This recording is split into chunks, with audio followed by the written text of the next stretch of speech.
আজকের এই ভিডিওটা অতি গুরুত্বপূর্ণ। দেখামাত্র প্রত্যেকটা বাংলাদেশী নাগরিক এটা ভিডিওটা শেয়ার করে দিবেন, কারণ আমি যে তথ্যগুলো দিচ্ছি।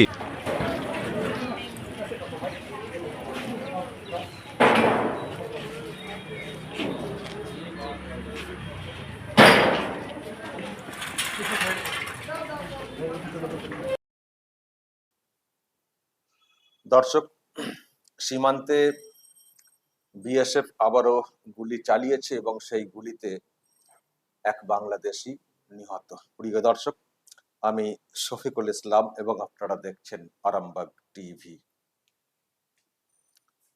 ঘটনা ঘটেছে নদিয়ার কৃষ্ণগঞ্জ সীমান্তবর্তী এলাকাতে। যেটা খবর সেটা হচ্ছে যে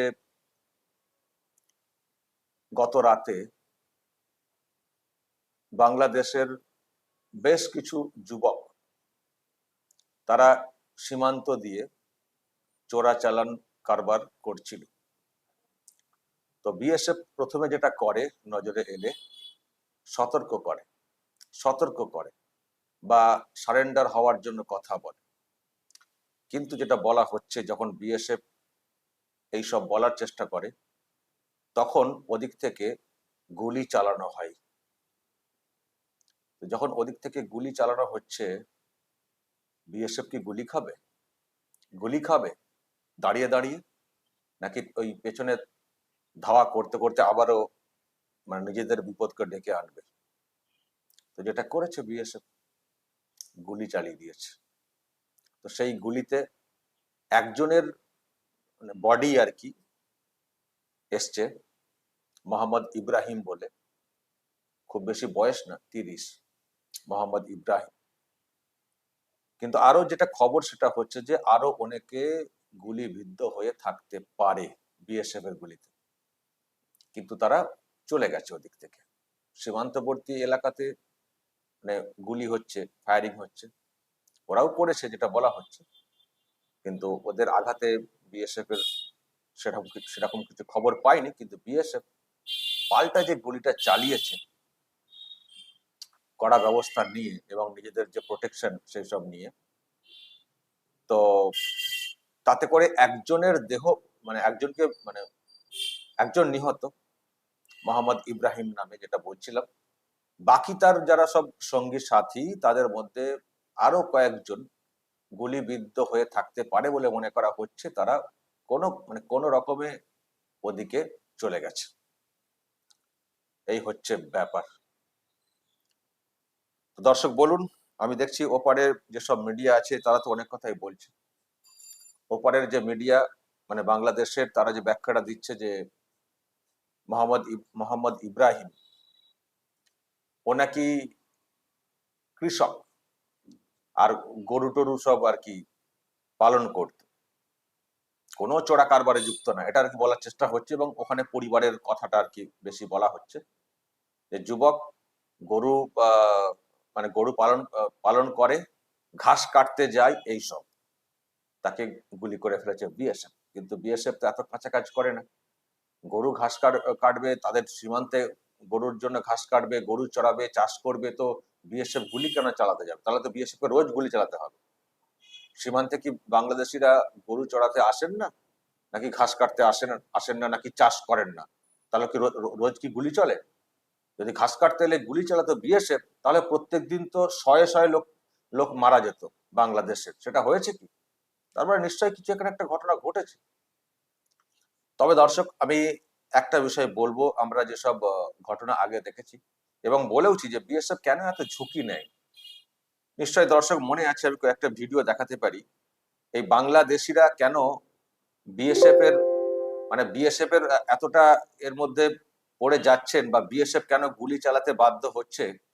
আমি দর্শক একটা না তিনটে ভিডিও দেখাতে পারি পর পর, যে বিএসএফ কেন এখন আর ঝুঁকি নিচ্ছে না। এবং আমরা বলেছিলাম যে বিএসএফ এর হাতে তো গুলি আছে, বন্দুক আছে, কেন এত ঝুঁকি নিচ্ছে ওপারে তাড়া করে যাওয়া? তো যখন গুলি না চালিয়ে সতর্ক করে তাড়া করা হয়, তখন কি করেছে, কি উদাহরণ তৈরি করেছে বিএসএফ? একজন বিএসএফ জওয়ান ওই গরু চড়ানো বা এরকম কিছু বলা, অ্যাকচুয়ালি তাও না।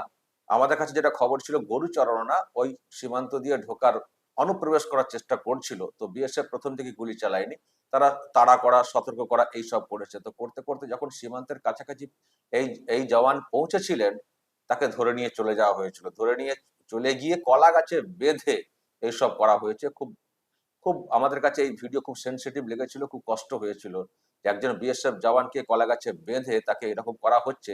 তিনি একটাই ভুল করেছেন, গুলি না চালিয়ে তাড়া করতে করতে কাছাকাছি পৌঁছে গিয়েছিলেন।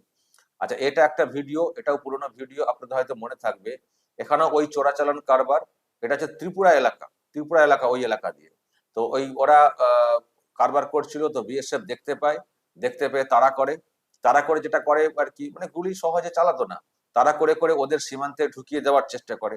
তো তাড়া করতে গিয়ে এখন সীমান্ত ক্রস করে হয়তো জওয়ান চলে এসেছিলেন, তো ব্যাস তাকে এবার লাঠি সোটা নিয়ে মারধর করতে আসা, তার মানে কেড়ে নেওয়া, মানে মানে আগ্নেয় যে অস্ত্রটা থাকে, বন্দুক থাকে, সেটাকে কেড়ে নেওয়ার চেষ্টা।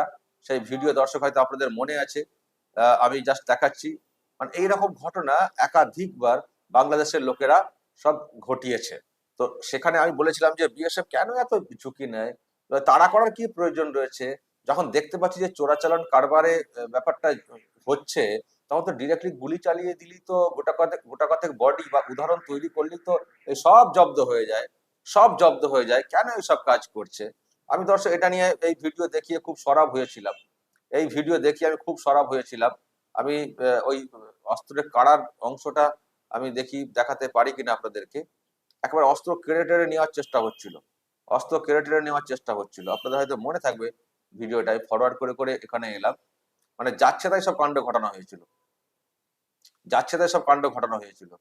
আমি এই যে দেখুন না, অস্ত্রকে কিভাবে কেড়ে নেওয়ার চেষ্টা করছিল বাংলাদেশিরা। তো এত সুযোগ দেওয়ার কি প্রয়োজন রয়েছে, এত সুযোগ দেওয়ার কি প্রয়োজন রয়েছে? আর একটা ভিডিও, এই যে আমাদের জওয়ানকে এরকম অবস্থার সম্মুখীন হতে হয়েছিল, সেখানে ওই বিএসএফ জওয়ানকে ধরে নিয়ে চলে এসেছিল সীমান্তবর্তী এলাকা থেকে, বাংলাদেশের লোকেরা নিয়ে চলে গেছিল। তারপরে তাকে মানে প্রাণ ভিক্ষা চাওয়ার মতো বিষয়টা করতে হয়েছিল, প্রাণ ভিক্ষা চাওয়ার মতো। তো কেন ভাই এত করা, এত আমাদের সেই বন্দুক কেড়ে নেওয়ার চেষ্টা হচ্ছিল। তখন আবার মাঝখানে ওদের যে গার্ড, তারা আবার এসে পৌঁছেছিল, তারা আবার ওই গ্রামবাসীদেরকে ছাড়ানোর চেষ্টা করে নাকি বলা হচ্ছে, জানি না তাদের যোগ ছিল কিনা। তো যাই হোক, আমার কথা হচ্ছে গ্রামবাসী তাদের এত সাহস কোত্থেকে আসে, আর এত কিসের আছে? মানুষ মানে যখন বিএসএফ তাদের জীবনকে মানে হানি না করে, জীবনকে রক্ষা করে, সতর্ক করে তাদেরকে যখন ঢুকিয়ে দেওয়ার চেষ্টা করে বাংলাদেশে, তখন সেটাকে দুর্বলতা মানে দুর্বলতা ভেবে নিয়ে তাদেরকে ধরে ফেলা, ধরে নিয়ে অত্যাচার করা, গাছে বেঁধে রাখা, তো কাহা তাক সহ্য করা যায়? তো বিএসএফ কিন্তু এখন আর সেই অর্থে সহ্য দেখছি খুব বেশি করছে না। যেখানে জীবনের ঝুঁকি মনে করছে, সেখানে গুলি চালিয়ে দিচ্ছে, গুলি চালিয়ে দিচ্ছে। যে কালকেও যদি ঝুঁকি নিয়ে তাড়া করতে যেত, জানি না বিএসএফ এর আবার গুলি করা হয়েছিল লক্ষ্য করে, তো কি হতো, আবার ধরে রাখার চেষ্টা হতো কিনা কে জানে। তো এটা যেটা হয়েছে, বিএসএফ ওই সব দিক দিয়ে খুব বেশি ঝুঁকি নেয়নি, বা হয়তো ভেবেছে যে একটা মারাত্মক জায়গায় চলে যাচ্ছে, গুলি চালাতেই হবে। তো গুলি চালিয়ে দিয়েছে, বডি পড়ে গেছে। ওদিকে খবর হচ্ছে ইচ্ছা করে বিএসএফ গুলি চালিয়েছে, তাদের সঙ্গে কি ফ্ল্যাগ মিটিং করতে হবে ওখানকার, নাকি ওই বিজিবি, বাংলাদেশ গার্ড যেটা রয়েছে, তারা আবার নাকি ওখানকার মানুষকে শান্ত রাখার জন্য বলেছে, কেন এরকম করলো বিএসএফ, আমরা বৈঠক মানে কি করবে আর কি, প্রতিবাদী বৈঠক নাকি কি করবে, সে করুন করুন গে। কিন্তু যদি চোরাচালান কারবার চলে, আপনারা ওখান থেকে রুখবেন না, দেখবেন না, বিএসএফ কে প্রশ্নের মুখে ফেলে দেবেন, তাদের জীবন প্রশ্নের মুখে পড়ে যাবে। আর বিএসএফ কি বারবার আঙুল চুষবে? হ্যাঁ, বিএসএফ এর সম্পর্কে যেভাবে সব কথা বলা হয়, তাদেরকে ধরে যে ধরনের নির্যাতনের একাধিক ভিডিও প্রকাশ্যে এসছে, বিএসএফ কি আঙুল চুষবে? আঙুল চুষার জায়গাতে বিএসএফ নেই। বিএসএফ এতটাই আঁটসাঁট একটা শক্তি, মানে শক্তি, একটা ফোর্স, সে যাদেরকে বারবার মানে অপমান করা, সমস্যায় ফেলার চেষ্টা হয় কিছু না পেয়ে, মানে একটা ওই মানে ওই ফাঁকা মাঠে ধরে। তো বিএসএফ কি সবসময় ওটাই করে যাবে, শুধু তারা করবে তারা করবে তারা করবে, আর তোমরা এদিকে ঢোকার চেষ্টা করবে, আবার সুযোগ পেলে ধরে নিয়ে চলে যাবে? এটা হয় না। তো বিএসএফ গুলি চালিয়েছে, গুলি চালিয়েছে, আর ওই সুযোগ দেয়নি, ফলে বডি পড়ে গেছে একটা, কিছু করার নেই।